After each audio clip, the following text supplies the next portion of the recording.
আসসালামু আলাইকুম। আজকে আমরা পঞ্চম শ্রেণীর বাংলা বইয়ের পার্ট 4 নিয়ে আলোচনা করব। আজকের এই ক্লাসের মাধ্যমে তোমরা পুরো পার্ট 4 এর সমাধান পেয়ে যাবে। পার্ট 4 এ এখানে আমরা দেখতে পাচ্ছি যে পত্র লিখি। প্রথমেই এখানে আবেদনপত্রের নমুনা, অর্থাৎ এখানে মূলত আমরা পত্র লিখি, আবেদনপত্র এবং যে চিঠি লেখা হয় সেটা সম্পর্কে আমরা জানতে পারবো। এবং এই অনুশীলনীর শেষে যে প্রশ্নগুলো রয়েছে বা আমাদের যে কিছু কাজ দিয়েছে সেগুলোর উত্তর করার আমরা চেষ্টা করব। এখানে প্রথমেই আমরা দেখতেছি আবেদনপত্র। আবেদন মানে কি? কারো কাছে কোনো আর্জি জানানো। আমার কোনো সমস্যা হয়েছে, সে সমস্যার জন্য কাউকে আমি আমার এই সমস্যাটার উতরানোর জন্য একটা আবেদন করব। সেটা হতে পারে প্রধান শিক্ষকের কাছে, হতে পারে অন্য কোনো কারো কাছে, হতেই পারে। সেটা যার কাছেই হোক, এখানে আমরা তাকে আবেদন করব। তো এখানে আমরা দেখতে পাচ্ছি একটা নমুনা আবেদনপত্র। তো আবেদনপত্র তোমাদের স্কুলের তোমাদের বইয়ের বাংলা বইয়ের আবেদনপত্র একটা হচ্ছে তোমাদের প্রশ্নে একটা কিন্তু টপিক থাকে, এই আবেদনপত্র লিখো বা চিঠি লেখো, এই ধরনের কিন্তু প্রশ্ন তোমাদের পরীক্ষায় আসতে দেখা যায়।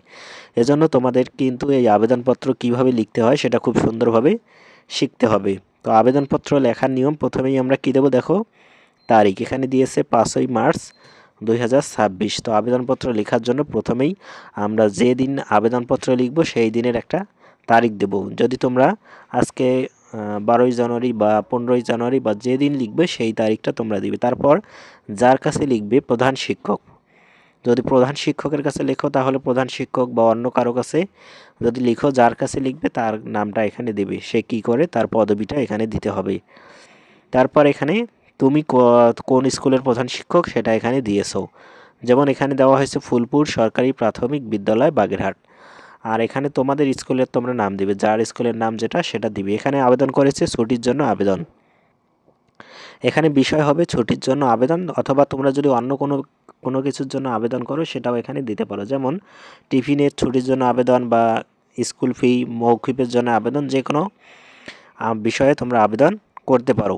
এখন আবেদনপত্রে তোমরা কি লিখবে সেটা এখানে দেখো, এখানে দিয়েছে, জনাব, সবিনয়ে নিবেদন এই যে আমি আপনার বিদ্যালয়ের পঞ্চম শ্রেণীর একজন শিক্ষার্থী। তো এই কথাটি কিন্তু ঠিক থাকবে। তোমরা যদি প্রধান শিক্ষকের নিকট আবেদনপত্র লিখো, সেটা যে বিষয়ের হোক না কেন, এই লাইনটি তোমরা লিখবে, সবিনয়ে নিবেদন এই যে আমি আপনার বিদ্যালয়ের পঞ্চম শ্রেণীর একজন শিক্ষার্থী। গত 4 মার্চ 2026 শারীরিক অসুস্থতার কারণে আমি বিদ্যালয়ে উপস্থিত হতে পারিনি। উক্ত অনুপস্থিতির দিন ছুটি প্রদানের জন্য আবেদন জানাচ্ছি। এরপর যে বিষয়ে আমি আবেদন করব সেটা এখানে লিখব। কেন আমি এখানে যেহেতু ছুটির জন্য আবেদন করেছে, কেন সে স্কুলে আসতে পারেনি সেটা এখানে জানিয়েছে। তো এখন আমরা কি লিখব, প্রথম লাইনটি লেখার পর আমরা আমাদের বিষয়টি জানিয়ে দেব। তো এরপর আমরা সবশেষে কী দেবো, অতএব একদিনের ছুটি মঞ্জুর করতে আপনার মর্জি হয়। এখানে তারপর এই প্রধান শিক্ষকের নিকট সে অনুরোধ করেছে একদিনের ছুটি মঞ্জুর করতে আপনার মর্জি হয়, মানে আপনি যদি রাজি করেন তাহলে হয়। তো এখানে তারপর আমরা লিখব, চিঠি লেখা শেষ, আমরা আমাদের বিষয়টি প্রধান শিক্ষকের নিকট জানিয়ে দিলাম। এখন আমরা লিখব নিবেদক সাবেরা মরিয়ম, মানে কে চিঠিটা লিখতেছে সেটার নাম দিতে হবে, তার পরিচয়টা দিতে হবে। যেমন এখানে দিয়েছে সাবেরা মরিয়ম, তুমি তোমার নাম দেবে, তুমি যখন চিঠি লিখবে তখন তোমার নিজের নামটি দেবে। তারপর কি দেবে, শ্রেণী, তুমি কোন শ্রেণীতে পড়ো সেটা দিবে, এখানে পঞ্চম দিয়েছে। তারপর দিবে রোল নম্বর, তোমার রোল যত সেটা দিবে, এবং সবশেষে কী দেবে, তোমার স্কুলের নামটি দেবে, ফুলপুর সরকারি প্রাথমিক বিদ্যালয় বাগেরহাট, এখানে তার স্কুলের নাম দিয়েছে। তো এভাবেই আমরা কি লিখব, আবেদনপত্র লিখব। আশা করি তোমরা আবেদনপত্র কীভাবে লিখতে হয় এটা বুঝতে পেরেছো। এখন আমরা নিচে যদি একটু যাই তাহলে আমরা এখানে দেখব আবেদনপত্র বিষয়ে আমরা এখানে কি লিখব, আমরা দেখি, আবেদনপত্র হলো বিশেষ এক ধরনের চিঠি। কোনো দায়িত্বপ্রাপ্ত ব্যক্তি বা প্রতিষ্ঠানের কাছে আবেদনপত্র লেখা হয়। সাধারণত এ ধরনের পত্রে কোনো অনুরোধ জানানো হয়। আবেদনপত্র যতটুকু সম্ভব ছোট রাখতে হয়। অর্থাৎ তোমরা যখন আবেদনপত্র লিখবে তখন কীভাবে লিখবে, যাতে এক পৃষ্ঠায় তোমাদের আবেদনপত্রটা শেষ হয় সেটা তোমরা চেষ্টা করবে, দ্বিতীয় পৃষ্ঠায় আবেদনপত্রে যাওয়া যাবে না। তো আবেদনপত্রে কি থাকে আমরা দেখি, আবেদনপত্রে প্রথমেই তারিখ থাকে, যেদিন আবেদনপত্র লেখা হয় সেদিনের তারিখ। এরপর থাকে বরাবর, যার কাছে আবেদন করা হয় তার পদবি ও ঠিকানা। এরপর থেকে বিষয়, অর্থাৎ উপরে আমরা যে আবেদনপত্রটি দেখলাম সেটার কি থাকে সেটা আমরা দেখতেছি। এরপর থেকে বিষয়, কোন কারণে পত্রটি লেখা হচ্ছে সেই বিষয়। এরপর লেখা হয় সম্বোধন, জনাব লিখে সম্বোধন করতে হয়। এরপর বক্তব্য দিতে হয়, আবেদনের বক্তব্য মূল কথা, কী জন্য আমি আবেদন করতেছি সেটা দিতে হয়। এবং অনুরোধ করতে হয় বক্তব্যটি মেনে নেওয়ার অনুরোধ, এবং সবশেষে নিজের পরিচয়টি দিতে হয়। পত্রটি যে লিখছে তার নাম ও পরিচয়। তো আমরা এই বিষয়টি জানলাম। এখন আমরা এখানে অনুশীলনীতে আসবো। এখানে আমরা অনুশীলনীতে দেখতে পাচ্ছি প্রথমেই আমাদেরকে কি তারিখবাচক শব্দ পরে দিয়েছি। এখানে একলা বৈশাখ মানে কি? পহেলা বৈশাখ। মানে এই পহেলা বৈশাখের সংক্ষিপ্ত রূপ আমরা কিভাবে লিখব? একলা বৈশাখ। এক দিয়ে লয় আকারে লা দিবে, এটার মানে হচ্ছে পহেলা। আর দুই দিয়ে র দিলে, রয় আকারে রা দিলে জুন হলে এটা হচ্ছে 2রা জুন, মানে দ্বিতীয় জুন, জুন মাসের 2 তারিখ। 3রা ফেব্রুয়ারি মানে 3রা ফেব্রুয়ারি, বা আর কি ফেব্রুয়ারি মাসের 3 তারিখ, বা 3রা ফেব্রুয়ারি, 3রা জানুয়ারি, যে কোনো একটা দিতে পারি। চৌঠা আষাঢ় মানে চৌঠা আষাঢ়, 4ঠা আষাঢ় মানে চৌঠা আষাঢ়, আষাঢ় মাসের 4 তারিখ।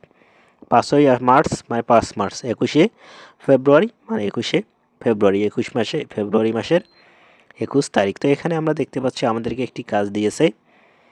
এখানে বলেছে যে আবেদনপত্রের বিভিন্ন ভাগের নাম লিখি। তো এখানে আবেদনপত্রের বিভিন্ন ভাগ দিয়েছে, যেমন তারিখ দিয়েছে, তারপর কি প্রধান কার কাছে আমরা আবেদনপত্র লিখব সেটা দিয়েছে, তারপর দিয়েছে ছুটির আবেদন, বিষয় দিয়েছে। তো এখানে আবেদনপত্রের যে ভাগটা, এটা কোন ক্যাটাগরির মধ্যে পড়ে বা কোন ভাগের মধ্যে পড়ে সেটা আমাদেরকে এখন লিখতে হবে। তো এটার উত্তর এখন আমরা দেখার চেষ্টা করি একটু। শিক্ষার্থীরা, তোমাদের প্রতি আমার একটি অনুরোধ, তোমাদের জন্য একটি স্টাডি গ্রুপ খোলা হয়েছে। এখানে বিভিন্ন স্কুলের শিক্ষার্থীরা থাকবে, তারা তাদের সমস্যার কথা এখানে শেয়ার করতে পারবে। তোমরাও চাইলে এখানে জয়েন হতে পারো। এখানে তোমরা তোমাদের সমস্যা, তোমাদের মতামত বা তোমাদের কোনো যদি প্রবলেম হয় সেটা শেয়ার করতে পারো। সেখানে আমরা সবাই মিলে তোমাকে সাহায্য করতে পারি। গ্রুপটির লিংক এই ভিডিওর ডেসক্রিপশন বক্সে অথবা প্রথম কমেন্টে দেওয়া থাকবে। তোমরা চাইলে এই ফেসবুক গ্রুপে জয়েন হয়ে পড়াশোনার ক্ষেত্রে অনেকটা এগিয়ে যেতে পারো। ধন্যবাদ। তো এটার উত্তর আমরা দেখার চেষ্টা করি। এখানে আবেদনের বিভিন্ন ভাগগুলো, অর্থাৎ বইয়ে যে ভাগগুলো ছিল সেগুলো আমি দিয়েছি, এবং এখানে যে ভাগের নামটা সেটা দিয়েছি। দেখো 28শে মে 2026, এটা আমরা যে ভাগে দিব সেটা হচ্ছে তারিখ। প্রধান শিক্ষক পলাশনগর প্রাথমিক বিদ্যালয় গাইবান্ধা, এটা হচ্ছে ঠিকানা বা প্রাপক, অর্থাৎ যে ঠিকানায় আমরা পাঠাবো আমাদের আবেদনপত্রটা করব, তাই সেটার ঠিকানা এখানে দিতে হবে। এটা ভাগের নাম হচ্ছে ঠিকানা বা প্রাপক। বিষয় ছুটির আবেদন, এটা হচ্ছে বিষয়, এটা ভাগের নাম কি? বিষয়। এরপর রয়েছে জনাব, এটার ভাগের নাম হচ্ছে সম্বোধন। এবং মূল বক্তব্য, এটা হচ্ছে আমি আপনার বিদ্যালয়ে, অর্থাৎ আমরা মূল বক্তব্যটা এখানে দেব। বিষয়টা আমাদের আবেদনের আর্জিটা জানাবো, কি কারণে আমরা আবেদনটা করতেছি, এটা হচ্ছে মূল বক্তব্য বা আবেদন। এবং অতএব, এখানে রয়েছে অতএব উক্ত এক দিনের ছুটি মঞ্জুর করার জন্য বিনীত অনুরোধ করছি, এটা হচ্ছে পরিশেষে বা উপসংহার। আমরা যে আমাদের আবেদনটা করতেছি এটা যাতে মঞ্জুর হয় তার জন্য আমরা কি করব? আবেদন করব। তো দেখো নিবেদন, আশিক সোহাগ শোভান, শ্রেণী পঞ্চম, রোল নম্বর 32, এটা হচ্ছে স্বাক্ষর বা পরিচয়। সবশেষে কে আবেদন করতেছে সেটার কিন্তু একটা পরিচয় এই আবেদনপত্রের শেষে দিতে হয়। মূলত এটাই হচ্ছে আবেদন, এবং আবেদনের বিষয় এবং আবেদনের যে ভাগগুলো রয়েছে সেটা আমরা উত্তরটা দেখার চেষ্টা করি। তো এখানে আমরা বিষয়টি দেখলাম। এখন আমরা যদি একটু নিচে দেখি তাহলে এখানে দেখতে পাচ্ছি আমাদেরকে 3 নম্বরে একটি কাজ দিয়েছে বা প্রশ্ন দিয়েছে, সেটা হচ্ছে প্রধান শিক্ষকের কাছে কি কি কারণে আবেদন করা যায় এমন বিষয়গুলো লিখি। তো উপরে আমরা দেখলাম যে প্রধান শিক্ষকের নিকট ছুটির জন্য আবেদন করেছে। তো এই প্রধান শিক্ষকের নিকট ছুটি ছাড়া কিন্তু আরও অনেক বিষয়ে আবেদন করা যায়, সেটাই আমাদেরকে মূলত লিখতে হবে। তো আমরা এখন দেখি যে প্রধান শিক্ষকের নিকট আর কোন কোন বিষয়ে আবেদন করা যায়। তো দেখো প্রধান শিক্ষকের নিকট কিন্তু অনেক কারণেই আবেদন করা যায়। তার মধ্যে এখানে দেখো আমি কিছু দিয়েছি। প্রধান শিক্ষকের কাছে বিভিন্ন কারণে আবেদন করা যায়, যেমন ছুটির জন্য, অগ্রিম ছুটি বা অনুপস্থিতির জন্য ছুটির আবেদন।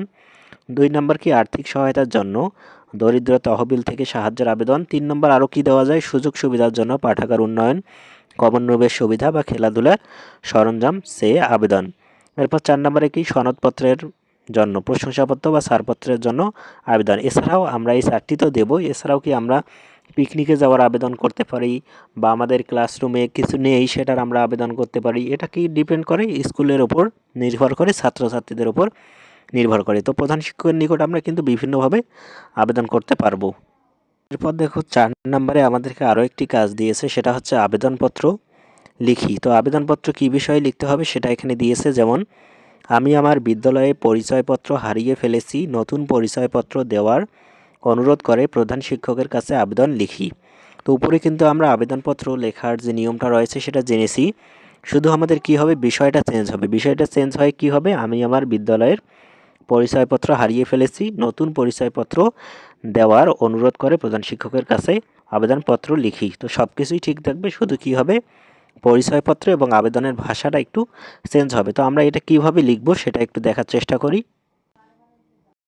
তো দেখো, এটা আমরা যেভাবে লিখব, প্রথমেই আমরা কি দেবো, আমরা তারিখ দেবো, যে তারিখে আমরা লিখব সেই তারিখটা দিব। তো আমি যে দিন ভিডিও করতেছি সেটা হচ্ছে 15ই জানুয়ারি 2026, এবং তারপর কি বরাবর বরাবর প্রধান শিক্ষক, আমরা প্রধান শিক্ষকের নিকটেই আবেদন করব। এরপর আমরা কি দেব, নিজেদের স্কুলের নাম দিব। তোমরা যেহেতু প্রাইমারি স্কুলে পড়ো, আমার প্রাইমারি স্কুলের নামটা আমি এখানে দিয়েছি কলকন্দ সরকারি প্রাথমিক বিদ্যালয়। এরপর স্কুল যে জায়গায় সেটার আমরা নাম দেব গঙ্গাছড়া রংপুর, কলকন্দ সরকারি প্রাথমিক বিদ্যালয় গঙ্গাছড়া রংপুর। এখানে যে আমি আলাদা কালার করে দিয়েছি এটাতে তোমাদের নিজেদের যে স্কুলের নাম বা নিজেদের যে তথ্যগুলো রয়েছে সেগুলো দিতে হবে। এরপর কি দেবা, বিষয় নতুন পরিচয়পত্রের জন্য আবেদন। যেহেতু তোমাদের পরিচয়পত্র হারিয়ে গেছে, এজন্য নতুন পরিচয়পত্র তোমাদের স্কুলে প্রধান শিক্ষকের নিকট কী হবে, চাইতে হবে। তো এটা হিসেবে আমরা কিভাবে লিখব, দেখো, জনাব দিব বিনীত নিবেদন এই যে আমি আপনার বিদ্যালয়ের 5ম শ্রেণীর একজন নিয়মিত শিক্ষার্থী। অত্যন্ত দুঃখের সাথে জানাচ্ছি যে বিদ্যালয় থেকে ফেরার পথে গত কয়েকদিন আগে আমার স্কুল পরিচয়পত্রটি কোনোভাবে হারিয়ে গিয়েছে। পরিচয়পত্রটি ছাড়া বিদ্যালয়ে নিয়মিত যাতায়াত ও অন্যান্য কাজে আমার সমস্যা হচ্ছে। এখানে যে ইংলিশে আইডি কার্ড দেওয়া আছে এটা তোমাদের না লিখলেও হবে। তো এটাই মূলত আমাদের বিষয়টি আমরা জানাবো যে আমার পরিচয়পত্রটি হারিয়ে গিয়েছে, এখন একটা নতুন পরিচয়পত্র লাগবে। তারপর আমরা কি করব, ওই বিষয়টি সম্পর্কে একটু অনুরোধ করব। অতএব মহোদয়ের নিকট বিনীত প্রার্থনা, আমার সার্বিক অবস্থা বিবেচনা করে আমাকে একটি নতুন পরিচয়পত্র প্রদানের প্রয়োজনীয় ব্যবস্থা গ্রহণ করলে কৃতজ্ঞ থাকবে। এরপর কি দেব আমরা, বিনীত নিবেদক আপনার অনুগত ছাত্র বা ছাত্রী, তুমি যদি ছাত্র হও তাহলে লিখবে ছাত্র, ছাত্রী হলে কি লিখবে ছাত্র, অথবা সরাসরি বিনীত নিবেদক নিজের নামটুকু দিতে পারো। যেমন এখানে আমার নাম রাশিকুজ্জামান রাহাত, আমি এটা দিয়েছি, তোমরা তোমাদের নামটি দেবে। শ্রেণী কত দিবে, 5ম শ্রেণী, তোমার নিজের রোল নম্বরটা দিবে। এরপর তোমার নিজের যে রোল নম্বর সেটা দিবে। এটাই মূলত আবেদনপত্র লেখার নিয়ম। এভাবেই আমরা কি লিখব, আবেদনপত্রটা লিখব। তোমরা বুঝতে পারতেছো কি না সেটা আমাকে একটু এই ভিডিওতে লাইক দিয়ে জানিয়ে দাও। তো আমরা আবেদনপত্রটি খুব সুন্দরভাবে লিখলাম। এখন আমাদেরকে 5 নম্বরে একটি কাজ দিয়েছে, সেটা হচ্ছে চিঠি পড়ি। চিঠি মানে কি বলা যায়, এতক্ষণ যে আমরা আবেদনপত্র পড়লাম, সে আবেদনপত্র মানে হচ্ছে কাউকে কোনো কিছু বিষয়ের অনুরোধ করা। আর চিঠি লেখা মানে কি, আমার বন্ধুর কাছে আমি চিঠি লিখতে পারি যে তুমি কেমন আছো, বা কোনো বিষয় তার কাছে জানতে চেয়ে চিঠি লিখতে পারি। এটা হচ্ছে ব্যক্তিগত বিষয়। যেমন চিঠি লেখার নিয়ম হচ্ছে ডান পাশে কি আমাদেরকে প্রথমে ঠিকানাটা দিতে হবে এবং তারপর কি দিতে হবে, তারিখটা দিতে হবে, কোন তারিখে আমরা চিঠি লিখছি সেটা দিতে হবে। তারপর আমরা কি লিখব, যার কাছে চিঠি লিখব তাকে লিখব। আমরা যদি বাবার কাছে চিঠি লিখি তাহলে দেব প্রিয় বাবা। আমরা যদি আমাদের কোনো বন্ধুর কাছে চিঠি লিখি তাহলে দেব প্রিয় তিথি। তো প্রথমে আমরা কি করব, কেমন আছো, আশা করি ভালো আছো, আমরাও সবাই ভালো আছি, অনেক দিন তোমার সাথে কথা হয় না। সামনে গ্রীষ্মের ছুটি, স্কুল বন্ধ থাকবে, ছুটিতে আমাদের বাসায় বেড়াতে এসো, তখন সবাই একসাথে চিড়িয়াখানা, শিশু পার্ক সহ অনেক জায়গা ঘুরে বেড়াবো, মেট্রো রেলও চড়বো, খুব মজা হবে না। মানে চিঠিতে বলতেছে তোমাদের বাসার বড়দের সম্মান আমার সালাম জানিও, আর ছোটদের আদর দিও। ইতি আমরা যে, অর্থাৎ তুমি যদি ইয়েটা পাঠাও, চিঠি লেখো, তাহলে তোমার নামটা দিবে ইতি মিলি। যে চিঠি লিখবে তার নাম এখানে দিতে হবে। এভাবেই আমরা মূলত চিঠি লিখবো, মানে নিজের কথা দেবো। আমরা আমাদের যে বন্ধুর কাছে চিঠি লিখবো, আমরা আমাদের কি বিদ্যালয়ের কোনো বন্ধুর কাছে চিঠি লিখবো, আমরা বাবার কাছে চিঠি লিখবো, মায়ের কাছে চিঠি লিখবো। কি মায়ের কাছে আমি কি টাকার জন্য আবেদন করতে পারি, বা তুমি বাইরে থাকো, তোমার বাবা বাইরে চাকরি করে, তোমার বাবার কাছে তুমি চিঠি লিখতে পারো যে আমার টাকার প্রয়োজন, আমাকে টাকা দাও। এভাবে তুমি চিঠি লিখতে পারো। বা তুমি কেমন আছো এই বিষয়ে জানতে চেয়েও চিঠি লিখতে পারো। এখানে আমাদেরকে একটি কাজ দিয়েছে, দেখো, আমার বাবা মা ভাই বোন আত্মীয় স্বজন বন্ধুদের কাছে বিভিন্ন সময় চিঠি লিখে থাকি। চিঠিতে আমরা আমাদের মনের কথা লিখি। আমি আমার বাবা মা অথবা বন্ধুর কাছে একটি চিঠি, আমাদের কাজ দিয়েছে যে, অথবা তুমি তোমার বাবা মা বা বন্ধুর কাছে একটা চিঠি লিখবে। আশা করি এটা তোমরা নিজেরাই করতে পারবে। এই চিঠিটা লিখবে, এখানে যেভাবে চিঠিটা লিখেছে তোমরা তোমাদের বাবা মা বা বন্ধুর কাছে একটা চিঠি লিখবে। চিঠিটা লেখার পর তোমরা তাদেরকে পাঠিয়ে দেওয়ার চেষ্টা করবে। আজকের ক্লাসটি এই পর্যন্ত। পরবর্তী ক্লাসে আমরা কি পার্ট 5 নিয়ে আলোচনা করব। এখানে একটি কবিতা দিয়েছে, এই কবিতাটি আমি খুব সুন্দরভাবে তোমাদেরকে বুঝিয়ে দেওয়ার চেষ্টা করব। এছাড়াও পরবর্তীতে যে প্রশ্নগুলো রয়েছে সেগুলো নিয়ে আলোচনা করব। তার জন্য তোমরা অবশ্যই চ্যানেলটি সাবস্ক্রাইব করে রাখবে। ধন্যবাদ।